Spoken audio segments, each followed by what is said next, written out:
লামিশা এবং মামা দুজন আজকে একটা সুন্দর গাছের কাছে এসেছে। মানে গাছটি লামিশা আমাকে দেখিয়েছে যে মামা তোমাকে দেখো একটা বিচিত্র গাছ দেখাই।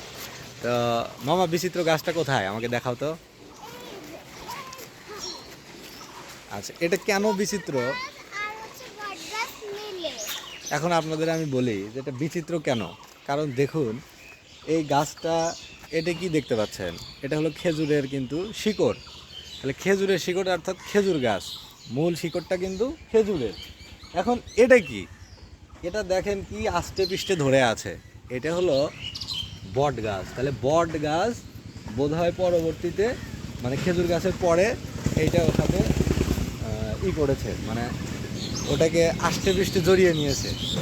নেওয়ার পরে এটা ধীরে ধীরে দেখুন উপরের দিকে গিয়েছে যখন, তখনকার দুজন ভাগ হয়েছে। খেজুর গাছটা উপরের দিকে সোজা চলে গেছে, আর বট গাছটা এই পাশ দিয়ে এই দিকে চলে গেছে।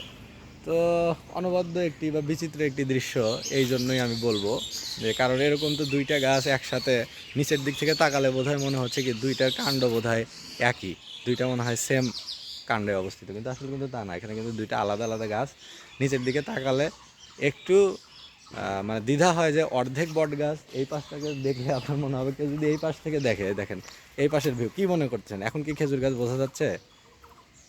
আপনি কি মানে এটা কি মানে বোঝা যাচ্ছে যে ও এখানে একটা খেজুর গাছ আছে?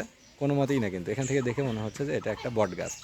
এখন এই পাশটাতে যখন যাবেন আপনি, এই সাইডটাতে, এই যেখানে, তখন কিন্তু দেখবেন যে এটা খেজুর গাছ। আবার এটা ভালো করে দেখলে এইদিকে তাকালে মনে হবে তো এখানে বোধহয় শুধু খেজুরই আছে, কিন্তু ওই পাশে তাকালে দেখবেন যে বট। তো দুইটা গাছ আসলে বট এবং খেজুরের যে যে সহ অবস্থান, একসাথে দুইজন নিচ থেকে বড় হয়েছে, বা বট গাছটা ধীরে ধীরে আধিপত্য বিস্তার করেছে খেজুর গাছের উপরে, এবং আষ্টে পৃষ্ঠকে জড়িয়ে ধরে একদম উপরে গিয়ে দুইটা গাছ আলাদা হয়ে গেছে। এই যে দেখেন আলাদা হয়ে গেছে, এবং এই যে দুইটা গাছ নিচ থেকে একই রকম একসাথে বড় হলেও উপরে যাওয়ার পরে এই যে আলাদা আলাদা হয়ে গেছে। এই যে এই পাশে বট গাছ চলে এসেছে, আর খেজুর গাছটা সোজা ওখানে উপরের দিকে চলে গিয়েছে।